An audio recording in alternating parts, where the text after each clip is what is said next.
technically not officially your album's birth date today. But I got like a little happy birthday because you're gonna have your album release. Thank you. Happy early birthday to me. Yeah, to your album. Yeah, an April album. I just feel afraid. Honestly, it was over here, but that's why I brought it. And everybody's been asking me if it's your birthday, and honestly, it is. I appreciate that. I mean, it's a birthday to a part of me. Okay. Yeah. Okay, I'll fuck with that. Yeah. We are celebrating 19-year-old me because this album would not exist without her. 19-year-old me. Yeah. 19 was a very like emphasized age regarding like this album. I loved being 19, so I love being 19 too, even through the highs and lows. Yeah, I for sure. I was just like, I feel like I was stepping into my own person and like figuring out who I was, my taste in music, my style, and so I was just trying like random shit. And like sometimes I look at outfits and I'm like, why the fuck did I wear that? But it's like if I didn't wear it, like I would have never like found myself, you know? And now I'm here and I feel like I've definitely like grown into like my body, like my skin, and just like I'm very comfortable with myself and my style. The things that I wear just like I just feel like 19-year-old me would look at me and be like, man, like she's cool as fuck, and that feels good. Yeah, it feels good. I'm happy for that. That's such a big moment because now you're 25. And so, turning 26 next month. 2026, that's so true. Damn! Yeah, I'm getting up there, man. I'm getting up there. Honestly, like I'll go back to the question I brought up earlier, but like, is the album everything you imagine it would be? Yes and no. Yes and no. So, I don't think that 6 years ago, I could have ever imagined even like being in this genre. Like, cause I didn't find this genre up until like 3-4 years ago maybe. And can you specify what genre you categorize it in? It's like bedroom pop, like very indie. Yeah, probably some indie rock influences up in there. Yeah. And so I just hadn't found that kind of music around that time, and I hadn't like fallen in love with that genre just yet. So I would have never imagined it sounding the way that it sounds, but at the same time it is everything that I thought it would be because it's so authentic to like who I am as a person, and it's very vulnerable and very personal, I guess, because they're like real life experiences, like shit I went through. There's a lot of feeling in it, which is like what I love, because even listening to like Shine, you remember Shine? It's the first song I ever showed you. Yeah. Like even listening to it, I'm like, this is so like amateurly mixed, but the emotion in it doesn't take away from the art, you know? Yeah. And so that's what I like after Shine. I was just kind of like, that's what's more important to me as an artist. So that's what I liked about the album in a sense. And there's like little stuff in there, like on Dump My Guts. I don't know if you can hear, but my fan is on. No way. My fan is fucking on in the back because I kept forgetting like to turn it off. Like I'm a forgetful person, you know? So like when I would record, like I would forget to turn it off sometimes. And like if you like really pay close attention, like you can hear in the back. I'm gonna play close attention. That's so interesting. That's like a detail for sure you pick up on, because I imagine you played it and listened to it so many times over and over and over, right? Yeah. There are little details like that I've caught on to. I can't like fucking the clip notes are not pulling up right now, but I actually like stuff like that, where like artists include like the laughter of like maybe towards the end of the recording, right? Or like in the moment kind of in the moment stuff, for sure. So but the fan I didn't catch on to. I also just felt because like Dump My Guts, like at least for me as a listener, you're just so pulled into the emotion of like the lyrics and like the instrumental, and I remember especially like having like not listening to it for a while and then listening to it again. It's just like the first like second you're just like, oh, I feel it, like you're like transported into that thing. That's cool, like pulled into the world. That's sick. I'm actually so glad that like people fuck with that song. Really? Because I think it was one of the ones that I felt most subconscious about, like vocally. And then also like the hook was probably one of the hardest things to record out of the whole album. Like I spent a lot of time getting the hook to like how I had it like in my head. So you're happy with how it came out? Or is it still yes, I think that it could be better, but like that's just where I am. Like mixing wise, like I used up all my skill. Like that's where I'm at as an artist. So oh my gosh, well I left it there. Yeah. I think like I love that song. You posted I Waited For You on the bedroom floor. Right? That was like the single, right? When artists do that. Yeah, okay. That was the single for the album. Like a little kid. Like, yeah, I think it was in between the slower and the more hype instrumentals. Okay. And then also like it gave a pretty good idea as to what the album in its entirety is kind of about. So, yeah. How do you feel about that song? I like that song. Okay. You like that? Sometimes I'm listening to it and I like double think how long I went with the same flow. Oh, because I'm just not really a fan of that. Like I like switching it up. I like even like for example, Dump My Guts. I don't know if you noticed, but the hooks are different. Can you sing it? They're not the same flow. Over here. They're not the same flow, and then I also take a bar off the second time around. Well, I also love that song. Well, I think I talked about that even. But like there was a part where I wanted you, because I remember texting you about it. And I don't want you anymore. That part, like that build up, like yeah. You talked about it sounding like a mantra. Yeah. Because like in my experience, yes, I think let's just keep it at that because it's about you. But like. Yeah, I remember I texted you about it and you said like, bro, I have like a whole thing that I can go into. So like, let's hear it. I think that like, I really enjoyed that part of the song, writing it and recording it, because the first half is so sad, you know? And it like builds this story of like, we're in an unhealthy and like dynamic where it's like push and pull and hot and cold. And that part in general where I'm like, I don't want you anymore, like after dumping all my fucking guts out, I felt like recording it gave me my power back, because I realized at that time that I had a choice too. Like I'm over here like going along with whatever you're doing, like okay, you want to stay, all right, you want to leave, okay.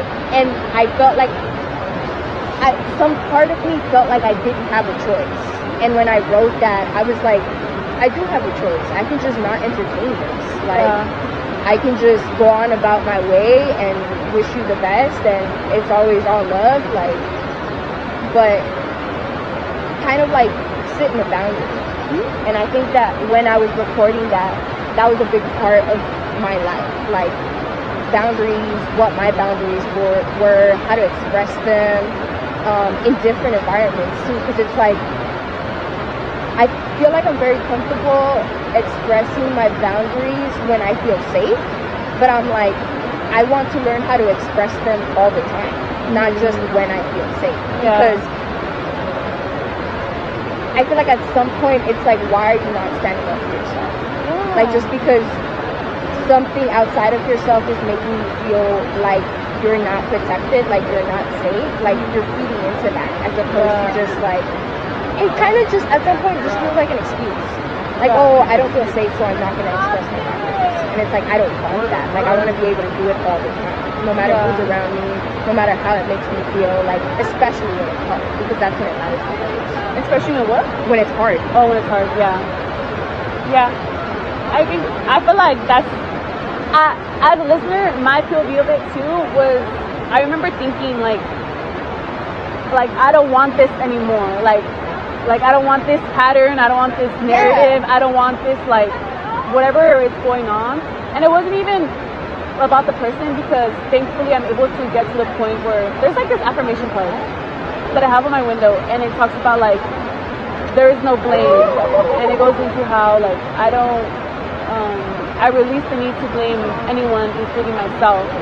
I understand that everybody is doing the best they can with the self-awareness, understanding, and something along the experience.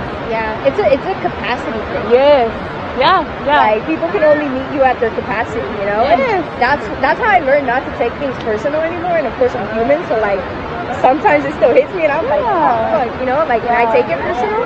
But when I get into that headspace, I remember, like, it's not about me, it's about you. It literally. The thing I sent you from the pattern, it talks about that, where it says I haven't checked it. Chiron, Chiron.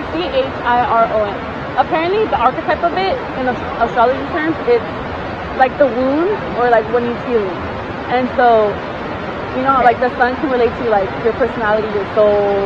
Your moon relates to your emotions. Oh, that's like a astrology thing, right? Yes. Okay, got you. I know what you're talking about. The Chiron. I don't know how to pronounce it. Yeah, I don't know. That doesn't sound right. Chiron. Chiron.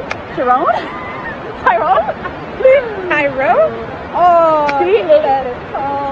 Chiron. Who's that? Is that? I thought Erica. Yeah. I was like, that sounds like Erica. It's Badu. Okay, Chiron. Yeah. Chiron. But essentially, again, the archetype goes into like wounds or healing, and it says that it enters Aries, and it's not gonna happen again for like another 50 years. But it talks about like the Aries energy of it, and how like during this time you're meant to realize, like, come into awareness of wounds, and like it could be subconscious like narratives that are playing out, and it's telling you like, okay, this person might have like, oh, this person makes you angry. Okay, yes, this person made you angry, but let's be curious and let's actually ask, what's the rising? Instead of like, you made me angry, why am I feeling angry? So it's like saying that, like, what is this teaching? Yes, what is it teaching me? What is it saying about me? So I thought that was so interesting, because I was like, that's definitely where I feel in my life. Yeah. Where I'm a lot of like just processing a lot of what you got into too, and just realizing it goes into emotional capacity. And there's like this other podcast. I added it to the gays in San Francisco because I did see that. You're like, that was so random. Yeah, but I was like, okay, yeah. No, because like, no, I'm gonna tap in though. No, tap in. But like, she also goes into she says a lot. Like, that's like something I want to play over and over. But she says something along the lines like, let them be mad. And she's like, let them be bad, because essentially, like, they're not gonna understand. And it's not for you to help them figure out how to understand. If they don't understand, they don't understand. Right. Like, you get me? It's so much bigger. It's so much deeper than like. Okay. Yes, like it really is so much. Yes, it really is so much deeper. But also recognizing that, like, again, emotional capacity. Like, I have this awareness, and there's so many. Like, I'm thinking about the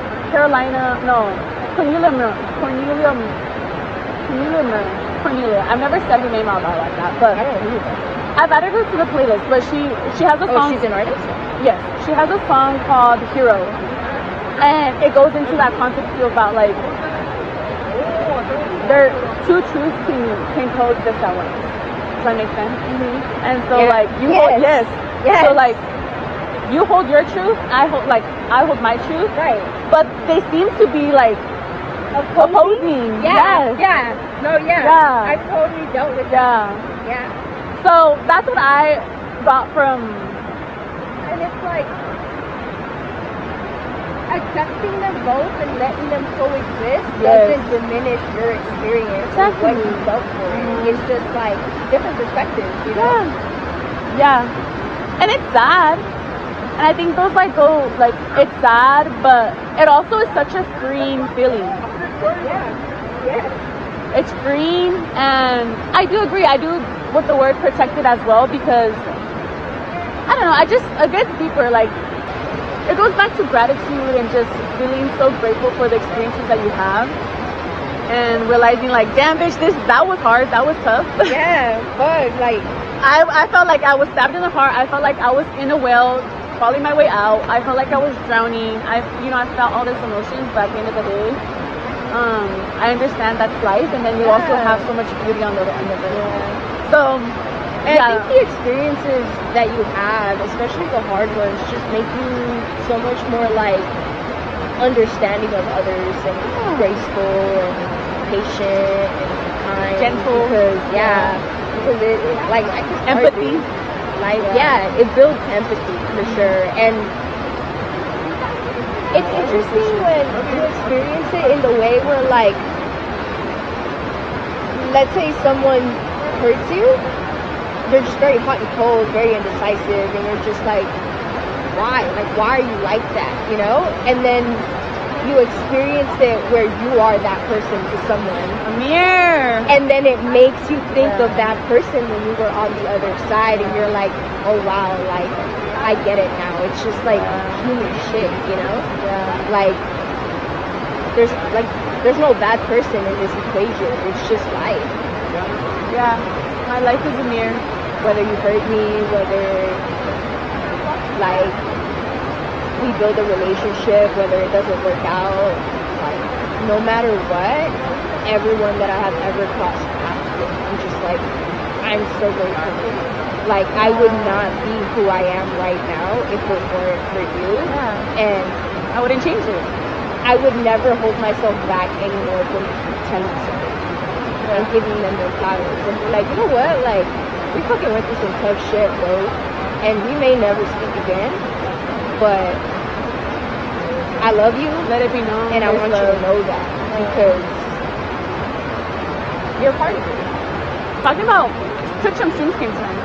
Yes, when you first started talking, same. When you were like, you just feel so grateful and like, and so and I feel crazy too, because that song was not supposed to be on the album. It wasn't? No. What? No, that one and 19 were the last additions to the album, because it was originally not even supposed to be an album. You made me feel like everything was already planned to be on there, because that was a new song for me. When I heard it, you made me feel like I was everything. Oh yeah, so every other song except 19 and Six and Shrooms were made for that album. It was made intentionally for that purpose. But Six and Shrooms and 19 were later additions. And Six and Shrooms made it on, That's why I texted you. As soon as I added, I texted you. I was like, this is crazy. Like, this song was not supposed to be on there at all. So tell me how you got there? The closing track was supposed to be I Used to Be Afraid to Start Over. And it was only supposed to be 5 songs. Yeah, and that was going to be an EP. Yes, I'm telling you. Yeah. And then I was untitled, and I remember I was like on my way to work. Really, I was just trying to hear how other stuff would sound. And so I added 19 because I was like, I need to have Carlo on the album. And then also 19 kind of had that same effect that, like, you made me feel like I was everything had in terms of like the distortion on the vocals. And so I was like, it'll fit, because like distortion here, distortion there. And then also like, well, all these experiences started when I was 19. So I'm like, this is the perfect fucking song to add, you know? So I added it, and then, I don't know, I was just scrolling and I saw Six and Shrooms, and I remembered like the lyrics in it and the message, and I was like, let's just add it, let's just see, you know, let's just see. And so I added it, and I was like, wait, this is how the album has to close out. Like, it was just instant. This is the perfect outro. And I had the same conversation with Carlo when he first heard the album. He was like, when I first heard I Used to Be Afraid to Start Over, and I saw 2 more songs after that, I was gonna tell you, like, this has to be the outro track. And then I heard Six and Shrooms, and I realized why you made the decision that you made at the end of it. And he's like, like, I like everything. That song makes me so happy and so sad at the same time. It's just so much like, you know what? It reminds me of the feeling that Shine gave me. Because it was the same thing, but one was a single and one was part of the album. So when I wrote Shine, I was so hurt, bro. I was just so heartbroken. And there was nothing I could do but like make a song about it. And I remember finishing the song and I'm like, wow, like I am so heartbroken, and yet still all I could wish you was the best. Like I'm just like in the song I'm like, you know, I'm sending my angels to protect you. That's like, the lyric I was thinking about. Right. Yeah. And it's like it made me realize how big my love and understanding of someone is. Because it's like I could have easily spited you on the song. I could have easily just like took it a different route. And even sitting with my pain as I'm feeling it, like I was just like, I still love you. Like I still want you protected. I still want you to like get all the wonderful things in life. It's just like I'm hurt right now, so I'm also gonna write about that. And so I feel like that is also what Clicks and Shrooms does after songs like Dump My Guts to your favorite song. It's like I'm hurt through the album, and you could evidently tell, but at the end I close it out with like, you know what, like I'm still so grateful that I got to know you and I got to love you and I got to experience you as the person that you were then, even if things didn't work out. I hope you also recognize that like it's also a beautiful thing to know how much you can love. Yeah, and like how deep your love can like feel.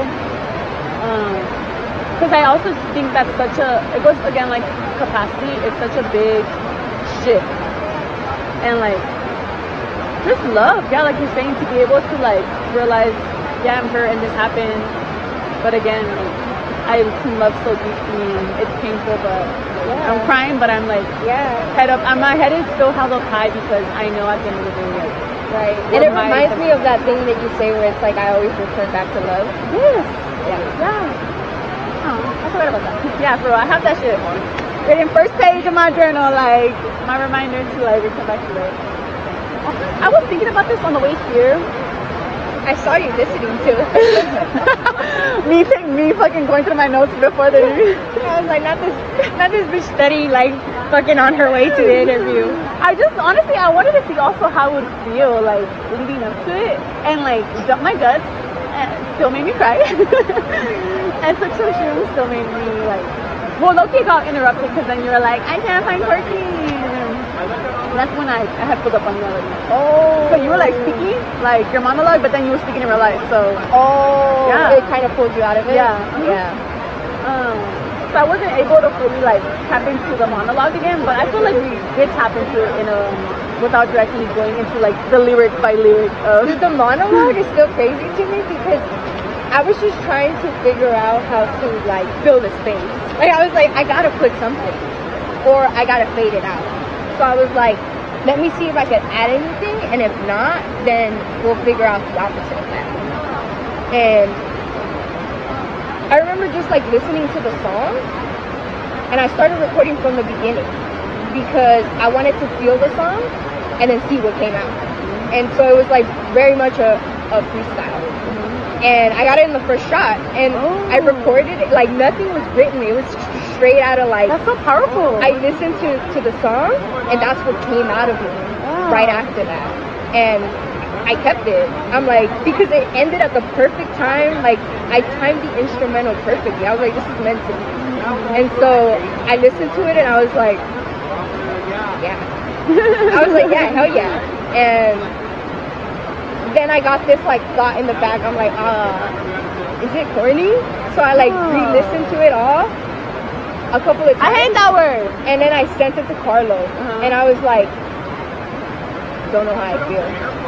But I did know how I feel. I'm like, I love it. But I'm just like reassurance or validation in that moment. I think that regardless, I would have kept it. Did it feel vulnerable? But it felt vulnerable. I'm like, fuck, here I go. I think I fuck with it, but like, let me see what it looks like from like someone else's perspective. And then he's like, I like it, but, and that's when we started talking about the separation of like the outro from like the actual track. Yeah. That's like a great, I would imagine, especially as a listener, like you are literally just like helping someone also have their breakthrough moment. get me? Yeah. And that's so cool because my experience as a listener is unique, right? Where like I was able to relate in my own way to certain songs, but then there was also times where you helped me understand something about myself that I wasn't really like registering before, especially with like the outro, again, because I was attached to the OG version of it. Yeah. And so hearing the outro, I was waiting for like that void feeling, that fucking, you know. Yeah. And it wasn't that. And initially there was like a you know, like fighting it. Yes. But I was like, Venus, this is like, it's not about you. Right. And so I listened to it, and then maybe it took, I don't know what listen it took, but then it just clicked where I was just like, okay, I understand. Like, I get it. I see the vision. Yeah, I get it. Like, I thought it was cool in general, like the concept of adding a voice, audio, like real, and the fact that you said you freestyled it, I think that's even so powerful. So yeah, I say a lot all to say because for you as an artist, and especially you mentioned the word like vulnerable authenticity, when you're releasing this part of yourself really, and like this work of art, how does that feel? Like how do you hope, better question, how do you hope it's received? How do I what? How do you hope that it's received? I don't think about that. You don't think about that. You No, just let it go. I could hope, but also like, what's that lyric have? The universe has other plans in mind. Or... Yeah. I could hope, but it's like releasing something with the expectation of a certain reaction. Oh, okay. And I'm just like not there, you know. I'm like, this is me. If you get it, you get it, and if you don't, you don't, because music is so subjective. Very true. So it's like, if I had hopes for anything, that's just like setting myself up to be disappointed when people don't see the vision. And it's like, as an artist, like, that's something that you just battle. And I've just battled it for so long that at this point I'm like, I don't care. Like, I don't care if you don't see the beauty in my art. Like, I don't care if you don't get it. I don't care if you don't feel it. Like this is me, and I do feel it, and it's my life, and it's how where I am in my journey in terms of like the creative. And can it be better in different ways? Yeah, hell yeah. But I can't think of like that, because if I gave into that thought, nothing would ever be released. Yeah. Because you just can always be better. And I think that's one of the meanings that I think the title of the album took on as time went on. It's like, I used to be afraid to start over. I used to overthink, like, what would my first album sound like? And the fact that it was the first one, it, like, I put a lot of pressure on myself regarding that. And I feel like it took away from the creativity and the fun of just, like, creating shit, you know? Yeah. And so, once I took myself out of that, it was just kind of, like, a lot easier to accept, just, this is where I'm at. And I want to share it with the world, because if it's not now, it's not going to be ever. Plus, I feel like the first album is the hardest to get out. After that, it's just like, yeah, you did it a lot easier, you know. You just like kind of replicate that same process in a different way, and you keep going, and you keep getting better, and exposure therapy. Yeah, hey, exposure therapy.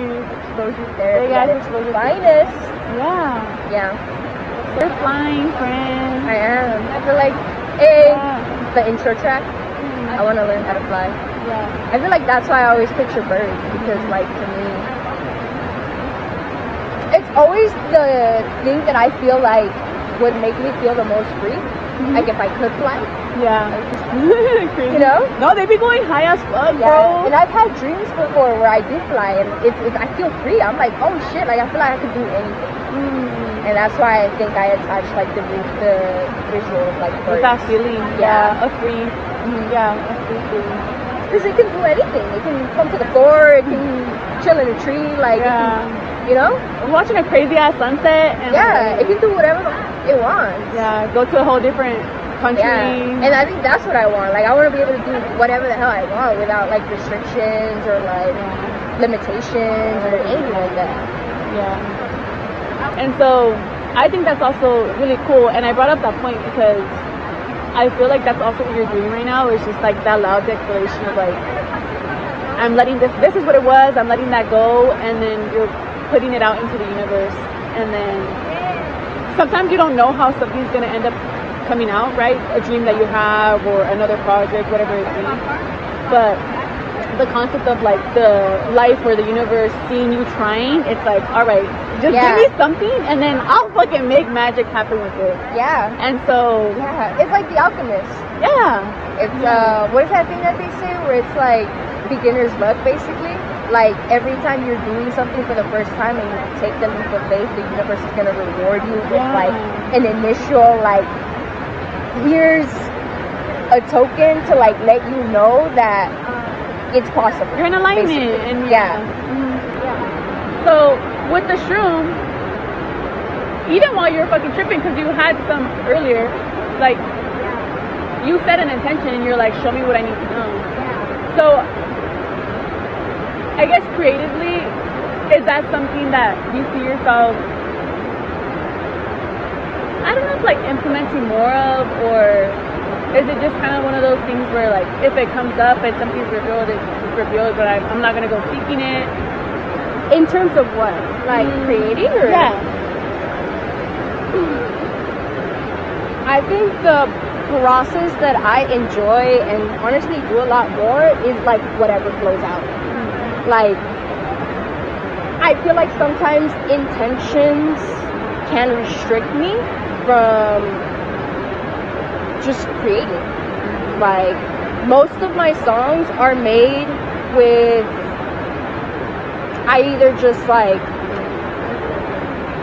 pull up the instrumental, start freestyling, or I have a few bars pre-written, maybe a hook, and then I go in, record that, and then freestyle from there and just build from that. It's like if I like the flow, first I find my flow, and then the words come. There have been songs that I'm like for example, Bloom.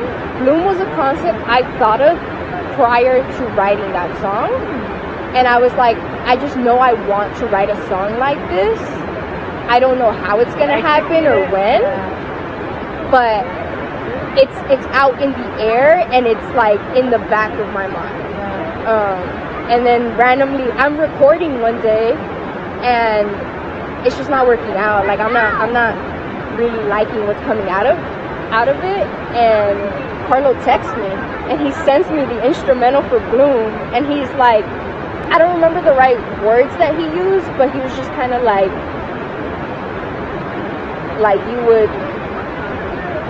you would snap on this or something like that, right? Like basically like make a song like, with this beat. Like I feel like it would be a good beat for you. And as soon as I heard it, I was like, all right, if what I'm doing isn't working out, like why not, you know? And I like rewinded the beat and the hook came instantly. And I'm like, yeah. And so I'm like, boom, like let me delete my whole session, let me restart, upload this, and I recorded the hook. And I was like, perfect, like that's what the song's gonna be about. And then from there, just like kept adding on. And do you realize it in the moment, like the moment being like, oh, I had set that intention a while back, and then oh shit, now this is it, like kind of, but I didn't give it too much thought because I was like so immersed in the creation of like that song. Yeah. I feel like that's I feel so love when that happens, like, or like love mixed with gratitude from like the universe. Yeah, because I feel a lot of, at least for me, because like you're mirroring something right now to me, but like there's a, you know, you want to execute this, you just don't have the skills yet, and you're like, I feel like I know what I can do, and it's just like, fuck, like I'm not there yet. And then it's so beautiful.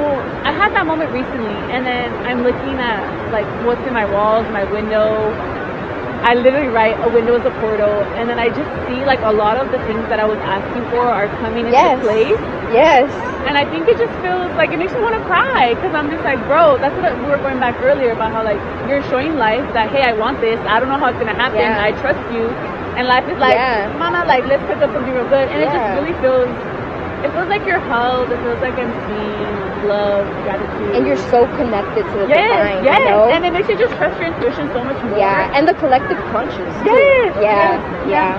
So you feel like magic. Yes, magic, bro. Literally, magic sparkles. Like, you know, it's funny that you said that too. How like you want to create something, but you don't have the talent or the skill or like the potential just yet. Because I feel like that's what the whole album is. Like it was concepts that I thought of writing at 19, but I hadn't developed like the writing skill, the songs under my belt. You know, like the experiences that I wrote about just yet. But it was like the feelings that are in the album are the feelings that I had as a 19-year-old. And it's super crazy too, because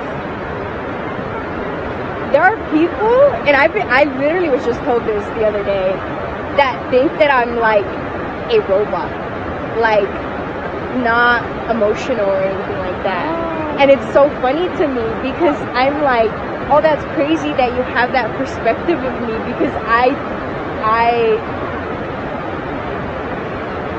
consider myself to be a very emotional person, and like I feel things very deeply, and I think that this album shows that, and it shows that part of me, that it's like maybe you're just not in the place, or maybe you just don't have that kind of relationship with me to where you can see me in that extent, but because I'm an artist and I want to showcase everything about me, like it's in my album, and you can tell from my, like, you can't listen to my album and just be like, this bitch is heartless, like a robot. Like you can't do that. And it's like, it's something that you'll listen to, and if you don't know that part of me, just be like, oh wow, like I didn't have that perception of her.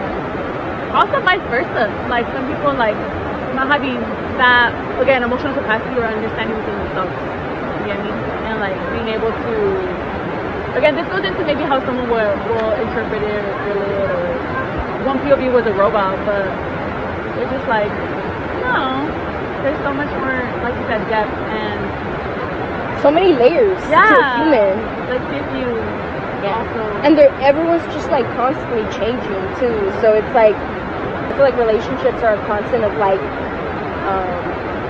let me get to know you all over again. And I think that's a good thing to have in the back of your mind when you're getting to know someone, because I feel like sometimes perspectives or perceptions that we have of people can really get in the way of us getting to know them as they are, as opposed to like how we perceive them. Yeah. Well, when you were talking, it was getting me into a topic of just saying like, thank you for creating I Want to Learn How to Fly. I feel like it's such a gift. I feel like I wrote it in the notes app. Well, actually, every time I played it and I felt it, I would say thank you, because I feel like you should know. Maybe it was my way of also saying like what you're creating is important, and like I feel understood or seen, or I relate to it, especially just for music, how it can hold you in such a proper way and transform you. So yeah, thank you for creating it. I think it's just so cool that you were talking about your 19-year-old self, and you're like, damn, my 19-year-old self will think I'm cool.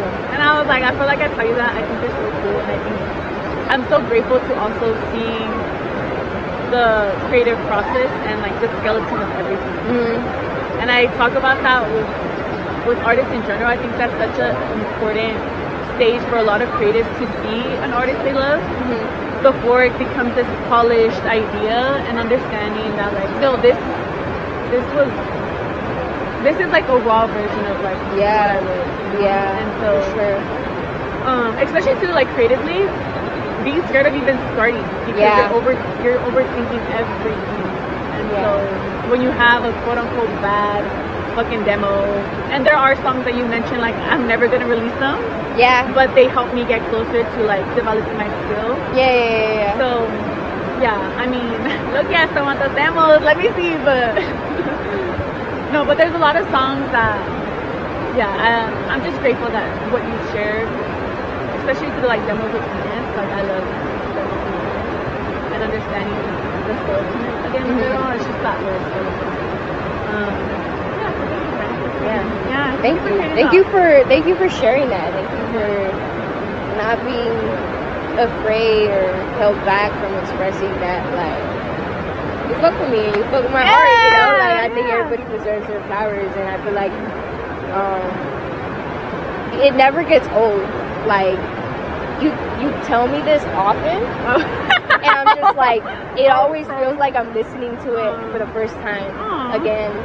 And it feels good. Like, I think that if you fuck with an artist, especially if it's like a really small artist, like, you should go out of your way to tell them that, because it's not easy to be an independent artist that's just trying to make that breakthrough, you know? Like, you have those days where you just feel like you've done everything in your power to make it work, and then shit's still not shaking, like the world's still not catching up, and that's why I hate when people are like, oh yeah, like overnight success. Like, no, you just didn't see the come up. Like, you just weren't in their space. Like, you don't know how many songs they wrote before they like got that #1 hit or got that gig or whatever, you know. And I think that that's what I also feel grateful for when it comes to like surrounding myself with creatives. It's like, when they all make it, like, I'm gonna know it wasn't an overnight success, because I was there with them when nobody was coming to shows, when it was hard to get people to like buy merch. Like, you're not gonna tell me that they're an overnight success, because I saw that shit with my own eyes. You know? And there's a lot of things that go on in the background of an independent artist before even releasing anything that just doesn't get showcased enough. So yeah, thank you. Maybe let's go back to your name, your artist name. Okay. Yeah, For Dreams World. How did that come about? Tell me the story again. I think that I had already been thinking for a really long time. I knew that I had to have, like, decide on something if I wanted to release anything. And so I was like, okay, well, if I can't move forward with releasing stuff and like being and living the life of an artist without a name first, like, let me focus on that. And so I was in college in my philosophy class, and I was just like coming up with random names, like just trying to figure out, like what I wanted. J Loca? Like, J Loca? J Loca?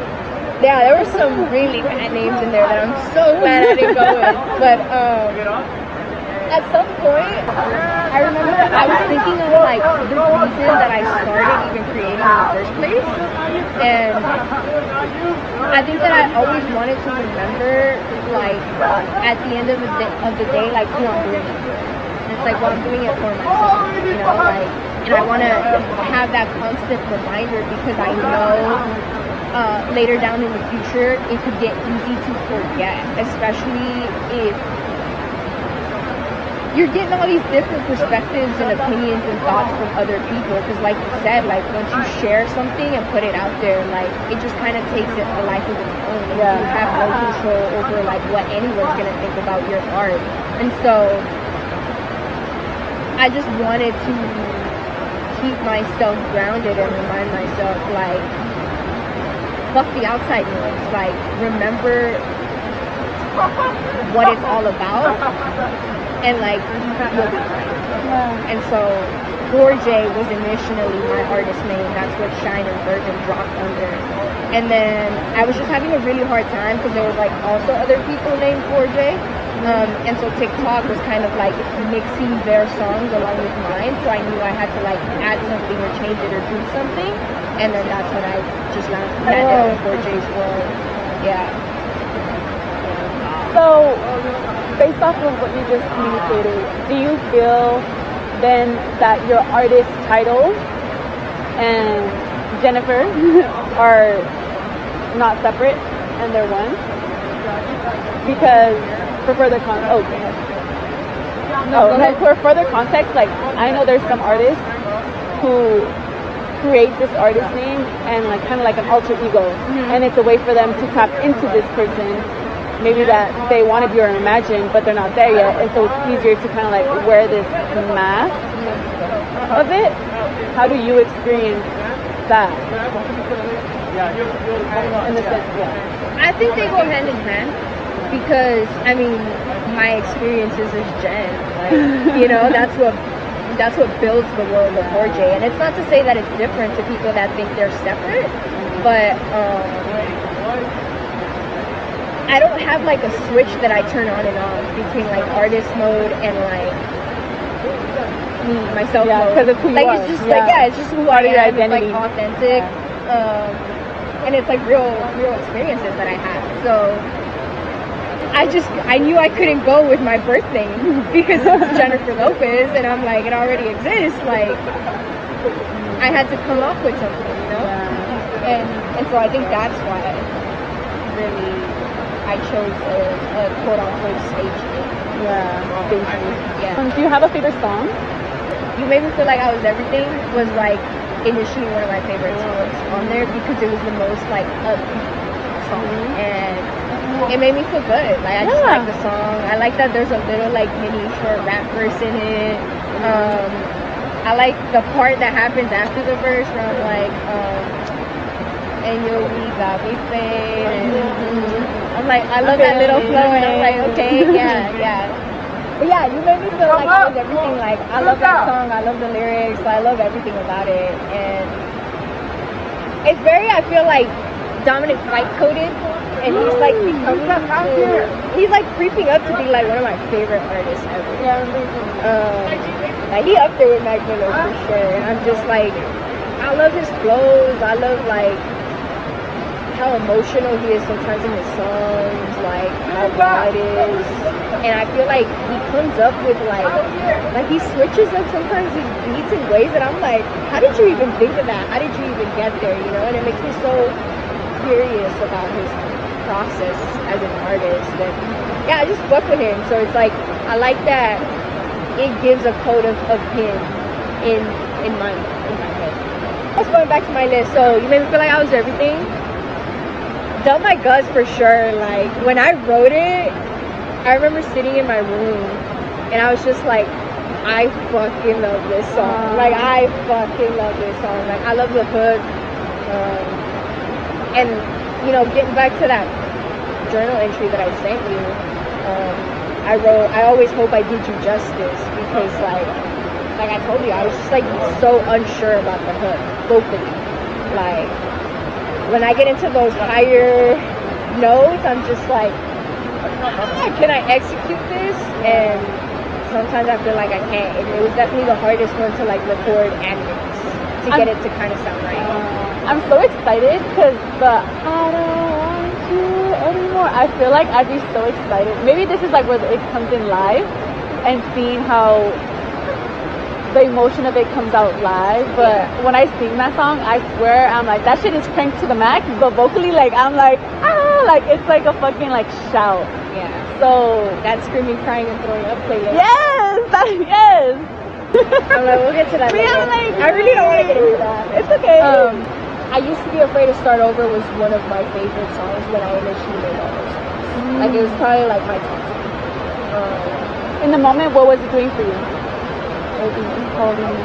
Yeah, I was holding me for sure because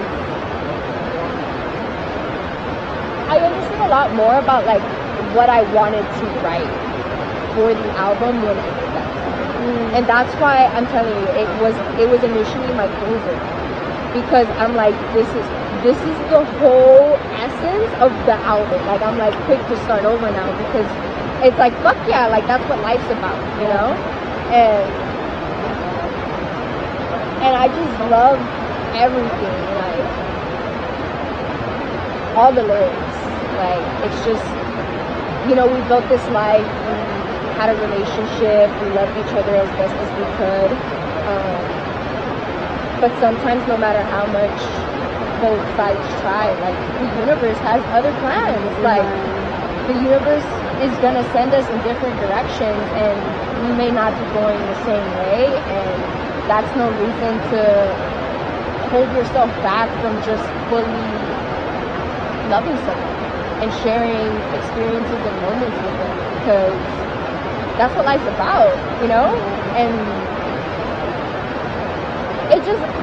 it made me feel like all the emotions that every other song made me feel in that album. Like, it made me feel them all at the same time. Just like you, gratitude.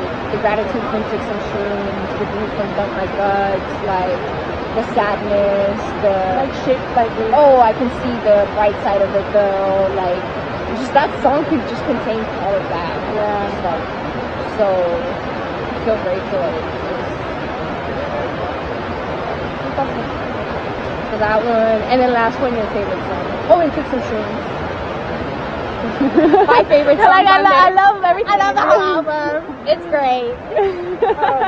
No, but Took Some Shrooms for sure, obviously. And your favorite song. I just love, like, I never imagined myself going that high in vocals for so long, you know? And it's like, I love what I'm saying, like, just the pure, like, realization that I feel like that's the song where I took responsibility for my own role in that dynamic. Because for the longest it was like, oh, it's your fault, and like, it's all you, and like, blame, like, you're the problem. But it's like, no, because I also played a role in, like, that dynamic. Like, it wasn't just you. It's like both sides, you know? And so that was the first time where I was like, you know what? Internally, I talked all my shit, you know, like... Yes, I couldn't even take it personal. That part. Yeah. You no, couldn't... but, like, even from the beginning, I was just like, you know where the song... Oh, you needed yourself more than you needed me. Yeah. I believe now that you had good intention. I believe that you did your best in that moment. And I didn't realize it at the time, but you needed yourself more than you needed anybody outside of yourself, including me. Standout lyric. You know? And so I didn't get that then. I get that now. And then it just goes into this, like, high-pitched, like, you know, I couldn't even take it personal. Could never be mine if you weren't even yours. Like, how could I expect that? Like, to me, it clicked so simple such a long time after, where I was like, yeah, I understand why it never worked out. And then I was like, this is my favorite part, oh my god, I was like, I guess you forgot I had to let you know that I wasn't the one that put out the fire in your heart, or even like the desire to be with someone you love. Because I realized that I was being treated as if I was the person that hurt them. But I was only the person that came after while you were trying to heal what someone else did to you. And it's like, you were treating me as I was that person, to the point where I was like, wait, what the fuck? Like, wait, let me remind you, I didn't do any of this stuff to you. Like, you're projecting to me because you're in this space where you're so triggered that you think that the person in front of you is the same person that hurt you in your past. Like, you're projecting. And it's like, let's pause for a minute. Like, I'm not the person that did that to you, but you're taking it out on me, and you're using me as a punching bag because you haven't healed that part of yourself, you know? That takes such a, I think about emotional maturity, intelligence, like, yeah, capacity, going back to that word again. But I added it to the shared album, the photo album. But I essentially go into that concept, and it goes into like, what do I do with all this anger when my empathy is stronger? How can I possibly scream at you when I understand your screams will go through the echo on your paper? And so, yes, I read that in the shared album, right? Yeah. And so I feel like me, especially with anger being a more challenging emotion for myself, I feel like Girl. I've been, yeah. I'm like, we had that conversation already. I'm right there with you. So it's kind of almost like I choose to again resort back to love, to gratitude, because like the anger, like what? Yes, it's there, and I'm hurt, and I understand it. But like, mama, like I'm not even trying to be there. Like, I really am not. Like, if I understand somebody is doing, at least thankfully, that makes me think about a situation. But just like you're upset because I evoked something out of you, and yeah. it's like I'm trying to like make it work, or I'm trying to fix it, or I'm trying to do this. Like and you're that. triggered and you're mad at me because you were triggered. And it's like you don't realize the power that you hold within like trying to like heal that, you know? And it makes me think about like the foundation of the relationship should be love, is love. Yes. You get me? And so what are you putting more value to in that moment? And sometimes you're not even aware of it, right? But like in that moment you're putting value to like I'm hurt, I'm angry. Like you can't see beyond that. Yes. Yeah. And I understand that because I've very much been on the other end. Yeah. And I've very much been like, bitch, just like submerged in the emotion. And I don't have space for that. And so that's like, but that's where it goes back to emotional capacity. Yeah. It's like, are people ready? Because you're right, everyone is a mirror of you, like the whole universe is. So are you ready to face what this person is bringing out of you, or are you gonna run away from it, or self-sabotage, or like do something to just avoid seeing that in yourself? You know what we had a conversation about outside of that I also want to add to Dump My Guts? Remember that conversation that we had of like how I emotionally connect myself to someone that is no longer in my life, and what makes me feel closer to them is like picking up on their habits, or like I do remember picking up something that they like, and that's something also that like also the reason why the Dump My Guts hook is like one of my favorite things ever written, because it's like a double entendre, you know? It's like I am literally dumping the fucking guts of the blunt that I'm about to roll up and smoke to forget the fact that you walked away from me, and to forget like our dynamic and this back and forth and all the bullshit that I put myself through for like allowing myself to even be a part of that dynamic, you know? And so it's that, and then it's like emotionally also dumping my guts, because like I want to numb myself, like I don't want to feel anything, so I'm gonna get high as fuck, and I'm gonna convince myself that I'm not as hurt as I actually am, because I am not ready to face all these emotions right now. And that's something that I did like as a kid when I first started smoking. Like I started smoking because I was feeling a lot of emotions that I didn't want to feel, and someone that I was just like was important to me at that time, that was one of the habits, smoking. And so every time I smoked, I felt closer to this person, even though really the connection was no longer anything. So interesting. Yeah. So wow, that gives me a different perspective of it. I know you've mentioned it before too, how there's songs and like you could be thinking of saying this lyric and it could be about this person, and then there's lyrics that you associate with bro.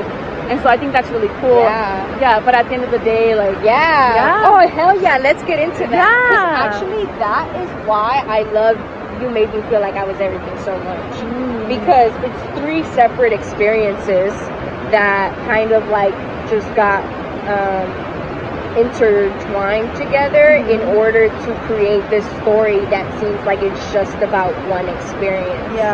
And that was like super, like when I noticed that, I was like, oh, that's super sick, because it reminded me of Mac Miller and of how when he talks about making the Divine Feminine album, because he was dating Ariana at that time, so everyone was like, oh, is it about her? Is it about her? Like, was it inspired by her? And he's just kind of like, I mean, Cinderella is, like, the song Cinderella on that album is inspired by her, and he's admitted to that, but it's like, it's also inspired by all my other relationships that I had before I even got into this. And it was like I'm doing like the same shit that the artist that I love too. Oh, I love that. And it made me feel closer to them, and it kind of like closed the gap between like how I felt about calling myself an artist. And then when I was like, wait, we're doing the same thing, like I'm an artist, you know? Yeah. And so yeah, it was that's super cool, I think. What do I think about it visually without having my other personal narratives attached to it? I think it's cute. I think I said it earlier. I think I like that she has her hand like on your chest and maybe like your heart area, and it feels like I don't know, it feels gentle. And I also just think it's healing too, I think. Yeah, I also just think like, yeah, because like it's a transfer of energy. And I like also her like funky nails, and, like, what she's wearing, and then like what you're wearing. So I think it's like and her tattoo. Yeah, and you're wearing black and white, and so I associate black and white too with just like duality and interesting. Yeah, and you know what was my initial like? I'm just like around 18, 19. You just went to prom with someone. I didn't go to prom though, but that's interesting. So I don't see that POV. Oh, so you don't see that POV because you didn't go. I didn't go. So that was my main initial reason for choosing that cover, along with the fact that it's like, well, it's authentic. Yeah, but I think visually too, the colors pop. Yeah, I really like how the colors pop. Yeah.